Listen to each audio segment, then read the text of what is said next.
Hello and welcome to this tutorial. In this tutorial, I will be going through a concept in BW that is stock coverage. You can design a key figure to implement the stock coverage.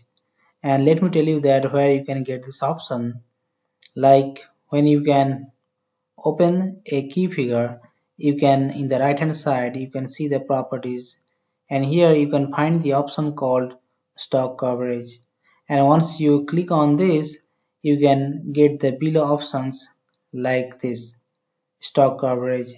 And here you need to define the stock type, and here you will get two types of option, like startup period and end of period.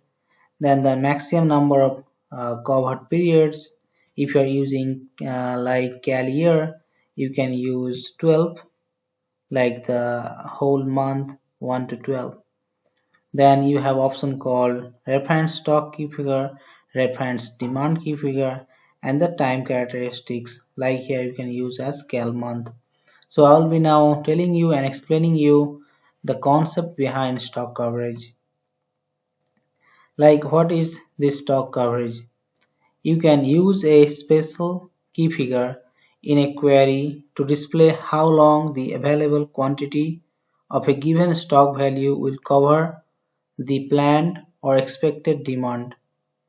Or in other way, we can say that how long the stock will last for using the key figure for stock and demand with reference to a time characteristic. In this below table, I will be explaining you how this stock coverage works.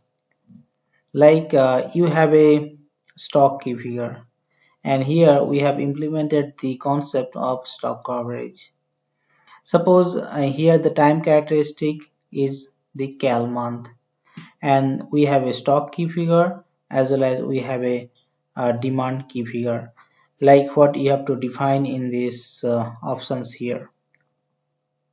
So suppose you have a stock, suppose it is a closing stock, and in the first month you have a closing stock of 50.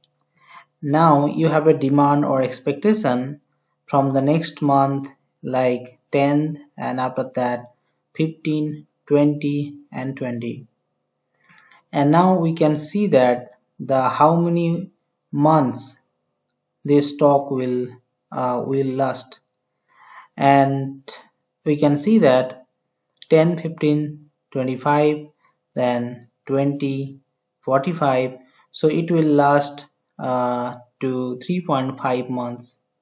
So that's the easy way to explain this concept of stock coverage, and you can implement for a key figure, like as I said, that by checking this option stock coverage and then putting this all the values. If you are using cal month like this, then you should use here maximum number of covered periods as 12 and time characteristics as cal month. And here you have a two type of stock type. One is startup period and end of period. And startup period meaning that is referred to the opening stock, and end of period referred to the closing stock. So based on your requirement, you can define the stock coverage option. And yeah, that's all about this small tutorial. I believe you have got to know about this option and how to use it. And please feel free to ask me question in the comment below, and also like the tutorial if you have liked it, and also look into the other tutorials. I have given the links in the video description. Thank you for watching.